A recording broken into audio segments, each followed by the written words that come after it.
The night sea churned violently, oh how it raged, the ship rocking with such brutal force that it felt like the ocean itself was trying to swallow them whole. In the medical bay, a brown-haired nurse quietly pulled on her surgical gloves, her movements steady amid the chaos. "Can you believe it?" a sailor whispered. "She's just a nurse, what could she possibly do?" On the makeshift operating table lay the captain, a deadly metal fragment lodged dangerously close to his aorta, threatening his very life. No doctor available, none at all. 12 minutes later, the final suture pulled tight, and the entire bay fell into a stunned, heavy silence. The commanding officer turned, his voice thick with emotion. "This whole ship owes her their lives. Meet Claire Marlowe, 31 years old, of European heritage, with long brown hair always neatly pulled back behind her ears. She had that kind of quiet beauty that people noticed but never quite remembered afterwards, subtle, yet captivating. Her slender but sturdy build was hidden beneath her simple naval medical uniform, collar always buttoned precisely to the top, clean hands with short nails, and a small scar on her left thumb that nobody ever asked about. Why hadn't they? She'd just been assigned to HMS Resolute as an auxiliary nurse in the naval medical team. But the atmosphere from day one was completely dismissive. How could they be so blind? When she first boarded the ship, everyone welcomed the chief medical officer with enthusiastic handshakes and hearty greetings. They clapped him on the back, offered to show him around, made sure he felt important and valued like he was the hero they all needed. Claire? She got polite nods at best, brief acknowledgments, perfunctory hellos that barely registered. During mess hall dinners, she'd sit alone at the end of long metal tables, while animated conversations flowed around her like water flowing around a stone, isolated yet unbreakable. One particularly memorable evening, a cocky young sailor named Peterson decided to share his profound wisdom with his table mates. Arrogant, wasn't he? "When things get really serious out here, we need real doctors with real training, not just nurses who hand out Band-Aids." His buddies chuckled into their soup bowls, shooting glances at Claire to see if she'd react. Would she snap back? She just smiled softly and continued eating her meal. No defensive response, no hurt feelings displayed, no attempt to educate them about her qualifications. Just that calm, almost impossibly composed demeanor that made her seem somehow untouchable, mysterious, and strong. But Claire had this particular way about her, small, consistent acts of genuine kindness that people somehow managed to completely overlook or systematically minimize. Why do we ignore such goodness?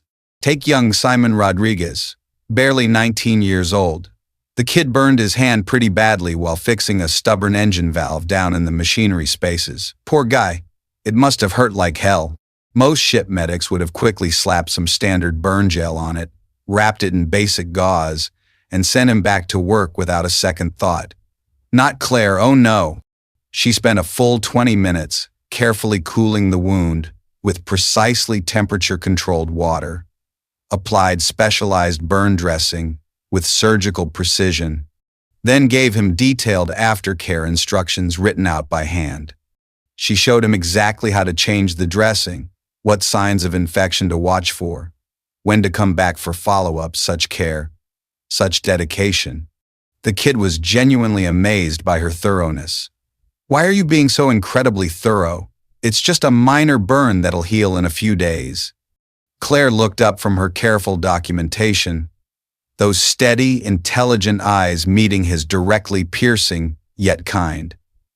"Details keep people alive, Rodriguez.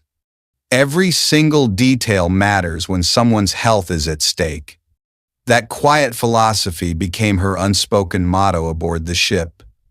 Details keep people alive. How profound is that? Every single night, long after the medical bay had emptied out and most of the crew was either on duty or sleeping, Claire would methodically check and recheck absolutely everything, tireless, unwavering. Surgical instruments cleaned and arranged with mathematical precision. Arterial clamps tested for proper tension and responsiveness. monitoring equipment carefully calibrated to exact specifications, emergency medications inventoried and rotated according to expiration dates, perfection in every step. The other medical personnel thought her routine was completely excessive for someone who was supposedly just a ship's nurse. Could they be more wrong? They had absolutely no idea what they were actually looking at.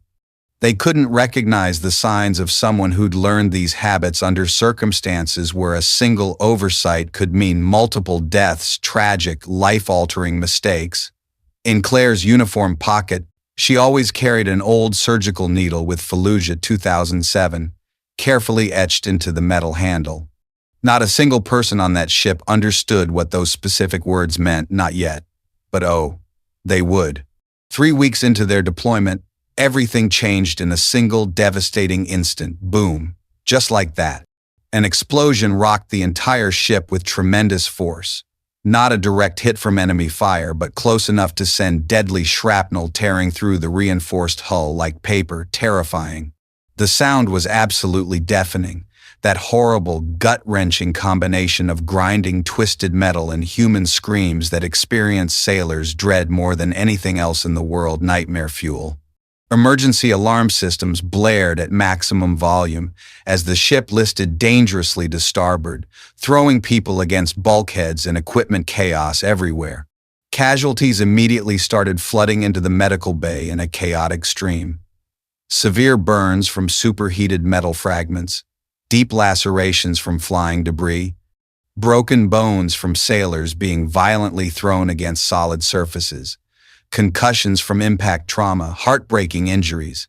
But by far the worst case was Captain Morrison himself, their commanding officer. Oh God, not him. A jagged, irregularly shaped piece of metal shrapnel had penetrated deep into his lower abdomen, lodging dangerously close to his abdominal aorta. One wrong movement, one slight shift of that fragment, and he would bleed out completely within minutes. Unthinkable.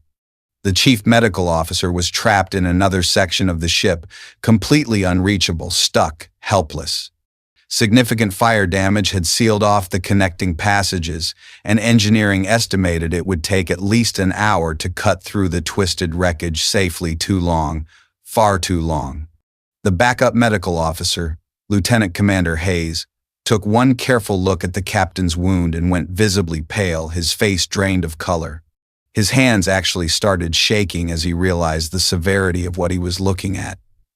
"We have to wait for the chief," he announced to everyone in the medical bay, his voice betraying obvious anxiety. "Nobody currently here is qualified to perform this level of complex surgery. It's beyond our training and capabilities." That's exactly when the whisper started circulating among the medical staff and injured sailors. "A nurse definitely can't perform major surgery. It's strictly against military regulations. We just have to hope and pray he holds on long enough. Maybe we can stabilize him somehow until real help arrives." Claire stood calmly at the captain's bedside, continuously monitoring his vital signs with professional precision. Blood pressure dropping steadily, pulse becoming increasingly thready and irregular, skin growing pale and clammy, all the classic signs of impending hemorrhagic shock. Alarming, life-threatening. She looked up directly at Lieutenant Commander Hayes with those steady, unblinking eyes, determined, unflinching. "If we wait for the chief medical officer to arrive, Captain Morrison will be dead before anyone can help him," she stated matter-of-factly. "Nurse Marlowe, I completely understand your concern for the captain, but medical protocols exist for very good reasons. His systolic blood pressure is down to 80/50 and falling rapidly. He's entering early-stage hemorrhagic shock. The metal fragment is putting direct pressure on the aortic wall but hasn't actually punctured the vessel yet. Based on his current rate of blood loss, we have maybe 25 to 30 minutes maximum before irreversible shock sets in." She paused, letting the implications sink in, completely heavy. "Urgent! After that point, even the best surgeon in the world won't be able to save him." The entire medical bay fell into an uncomfortable, heavy silence, tense, suffocating. Everyone present knew exactly what happened when someone went into severe hemorrhagic shock. They'd all seen it before during their naval careers. It wasn't pretty, and it wasn't survivable without immediate intervention. Devastating. "Prepare surgical instruments immediately," Claire said quietly but with unmistakable authority. "Nurse Marlowe, you absolutely cannot possibly. Get me a number 10 scalpel, DeBakey arterial clamps in multiple sizes, high-volume irrigation solution, and 2 units of O-negative blood warm to body temperature right now." The old senior medic's experienced hands froze completely over the instrument tray. His eyes widened with sudden recognition, shock. Those weren't basic nursing supplies or standard first aid materials. Those were highly specialized vascular surgery tools used only in the most complex operations. That particular combination, that's the exact same emergency setup we used to use with special operations combat medics in Afghanistan. But Claire wasn't waiting around for anyone's permission or approval anymore. Bold move. She was already beginning the surgical scrub procedure with the methodical, practiced precision of someone who'd performed this exact routine hundreds of times before, under much worse conditions. Impressive. "I need 2 units of O-negative blood warmed to exactly 98.6 degrees and ready for immediate transfusion. Get me a full cardiac monitor with real-time arterial pressure monitoring capability. Someone needs to maintain steady manual pressure on his carotid pulse while I work to track circulation." She paused in her scrubbing. "And I need everyone who isn't directly assisting to clear out of this space immediately. Too many people will contaminate the sterile field." The incredible specificity of her rapid-fire medical requests was beginning to seriously worry everyone present. Astonishing. This definitely wasn't guesswork or theoretical knowledge from textbooks. This was exact, practical knowledge of advanced trauma surgery protocols that took years of hands-on experience to master true expertise.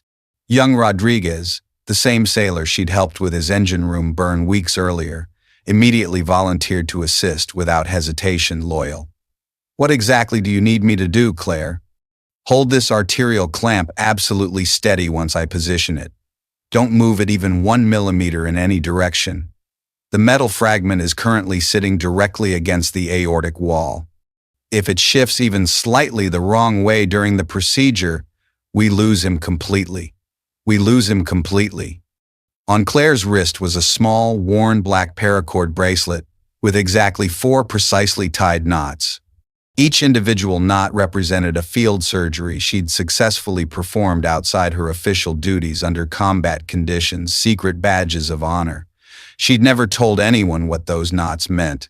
She'd never told anyone a lot of important things about her past hidden depths. "Beginning surgical procedure now," Claire announced with complete calm, her voice remaining absolutely steady despite the ship continuing to rock from the earlier explosion, damage unshakable. For the next 12 intense, crucial minutes, every single person in that medical bay witnessed something genuinely extraordinary that would stay with them for the rest of their lives, unforgettable.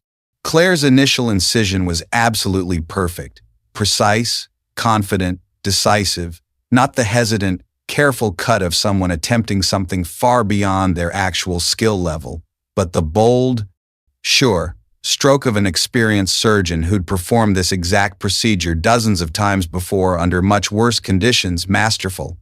She worked with mechanical precision and efficiency, her hands never once trembling or hesitating, despite the ship's constant movement and the tremendous pressure of the situation. Heroic under fire.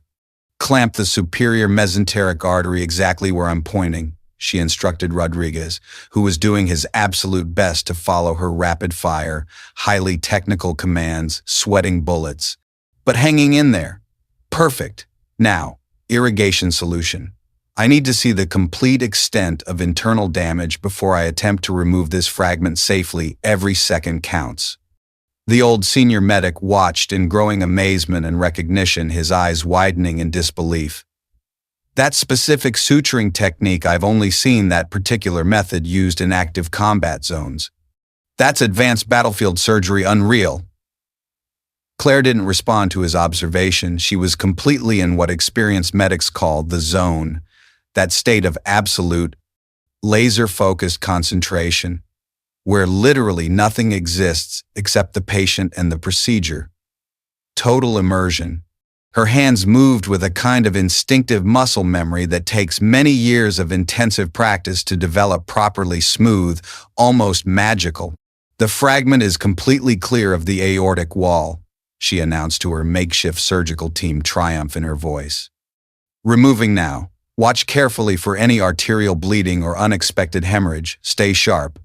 The jagged metal shard came out cleanly in one smooth motion. No major vessel damage. No catastrophic bleeding, thank goodness. But Claire was far from finished with the procedure. Oh no, not yet.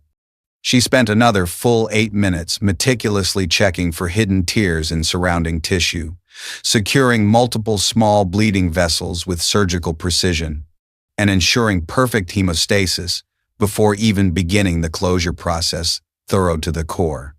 "Where exactly did you learn to perform surgery like that?" Lieutenant Commander Hayes whispered, clearly awed by what he was witnessing, his voice full of wonder. Claire's skilled hands paused for just a brief moment in their work, then she continued suturing with the same steady rhythm, unfazed. "Fallujah, Iraq, 2007 through 2009. Those 3 simple words hit everyone in the room like a physical blow to the chest. Bam! Shocking. Fallujah, every military medic in the world knew that name. One of the most brutal, intense combat zones of the entire Iraq War, where field medics regularly had to perform complex surgery under active enemy fire, with severely limited equipment and unlimited personal courage, heroic beyond belief. "You served in Fallujah?" Rodriguez asked quietly, still maintaining his assigned grip on the surgical clamp, his mind racing. "Senior combat medic attached to Special Operations Task Force Dagger, 2 complete combat tours." The old medic's mouth fell completely open in shock, jaw-dropping. "Wait, Claire Marlowe, you're that Marlowe, the legendary medic who performed emergency vascular surgery during the famous Allen Bar District ambush?" Claire's hands never stopped their precise work, but something definitely shifted in her facial expression, a subtle flicker of memory. "That's still classified information, Chief." "Holy hell," someone whispered from the back of the medical bay, pure astonishment. "You saved an entire Special Forces team during that massive firefight." "I heard stories about that operation for years. Afterward, they said the unit medic performed multiple complex surgeries while under active enemy fire for over 3 straight hours. Incredible." The incredible story began coming together piece by piece, unfolding like a gripping tale.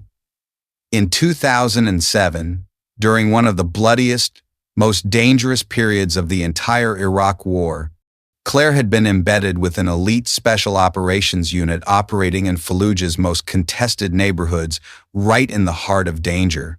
During a particularly brutal, well-coordinated ambush by insurgent forces, their unit commander had taken serious shrapnel damage to his femoral artery, life-threatening. Without immediate surgical intervention, he would have bled to death within minutes, terrifying. But Claire had accomplished far more than just immediate life-saving surgery, astonishing. For over 3 continuous hours, while bullets flew constantly overhead and mortar rounds exploded all around their defensive position, non-stop chaos, she had performed complex vascular reconstruction surgery in a partially bombed-out building with nothing but a basic combat surgical kit and a failing flashlight for illumination, unimaginable conditions. Not only had she successfully saved the commanding officer's life, but when 2 additional team members were critically wounded during the extended firefight, she had managed to stabilize them as well, using improvised techniques and incredible resourcefulness. Brilliant. The entire 12-man unit survived that seemingly impossible ambush because one remarkably skilled combat medic absolutely refused to accept that the tactical situation was hopeless, defiant, and inspiring. The official military records of that specific operation were immediately classified at the highest possible security levels, top secret. Claire's crucial role was deliberately buried in heavily redacted documents and permanently sealed files hidden away. As far as the general public knew, that particular heroic action had never actually happened, erased from history. Why didn't you ever tell anyone about your background? Lieutenant Commander Hayes asked with genuine curiosity, puzzled and intrigued. With your experience and proven capabilities, you could have been the chief medical officer on any ship in the entire fleet. Why hide it? Claire carefully finished the final suture and stepped back to thoroughly check Captain Morrison's vital signs on the monitoring equipment, relief washing over her. Blood pressure was steadily stabilizing. Pulse was significantly stronger and more regular. Oxygen saturation was improving. Victory. The surgery had been a complete, unqualified success, miraculous. Because, she said quietly while beginning to clean up the surgical area, humble as ever, I didn't join the Navy to prove anything to anyone or to advance my career. I joined specifically to help people when they need it most, regardless of recognition or reward. Pure heart. The cardiac monitor displayed steady, strong vital signs across all parameters, beeping steadily, reassuringly. Captain Morrison was definitely going to live and make a full recovery. Hallelujah. The commanding officer had arrived just in time to witness the final critical moments of the procedure. Perfect timing. He stood silently in the doorway, taking in the entire scene. The successful surgery, the professional setup, the obvious advanced skill that had just saved their captain's life against impossible odds, overwhelming. This whole ship owes you their lives, he said simply, with deep respect and gratitude profound. Claire was already methodically cleaning up, disposing of surgical materials with the same careful attention to detail she'd shown throughout the entire operation, consistent to the end. I just did exactly what I was trained to do, sir. Nothing more, nothing less. But every single person in that room knew they'd witnessed something truly extraordinary, not just the surgery itself, but the stunning revelation of who Claire Marlowe really was. Not just a nurse at all, but one of the most skilled, experienced combat medics the military had ever produced. A genuine hero who'd been hiding in plain sight. Mind-blowing. CTA type? I owe someone. If you've ever been saved by someone who never asked for credit, think about it. When the chief medical officer finally managed to make it back to the medical bay, through the cleared passages, exhausted but relieved, Claire simply handed him the completed patient chart and delivered a thoroughly professional briefing on Captain Morrison's current condition. No unnecessary dramatics, no ego or self-congratulation. Just clear, concise medical facts, professionalism at its finest. Patient is stable and responding well to treatment. Metal fragment successfully removed without any damage to major vessels or surrounding organs. I've administered appropriate prophylactic antibiotics and established comprehensive pain management protocols. Vital signs are strong and steady. He should make a complete recovery without complications. Good news. The chief medical officer carefully examined the surgical site, then looked at Claire with new understanding, eyes full of respect, then studied the absolutely perfect suture work, again flawless. You personally performed this entire surgery? Yes, sir. Emergency circumstances required immediate intervention to prevent loss of life. Claire, this is genuinely advanced vascular surgery. This level of technical precision and skill, where exactly did you learn to? Experience, sir? But word had already spread rapidly throughout the entire ship like wildfire, buzzing everywhere.